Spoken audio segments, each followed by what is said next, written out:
from WRDW, the station on your side. News 12 at 6 o'clock starts now. Looks like something in a horror movie, you know? She is talking about the eyesore in her neighborhood, a burned-out home that's been empty for months.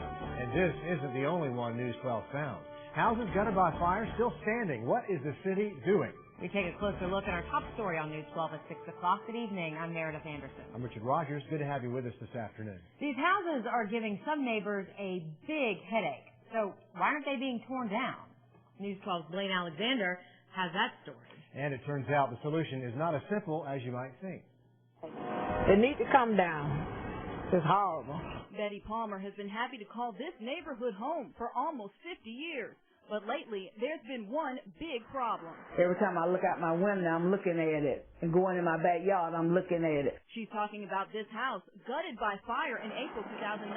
And now, almost a year later, it's still standing as a reminder. Looks like something in a horror movie. And every day it's getting worse. And it's even spilling over into other homes. This neighbor had debris fall in his yard, knocking down his fence. I'm afraid somebody's going to get hurt over there because that building may come down on somebody. And this isn't the only one. Across Augusta, there are at least 3 more houses just like this one. This house here on Travis Pines Road has been abandoned since fire gutted it back in September. And county officials say they face one big obstacle when dealing with these types of issues.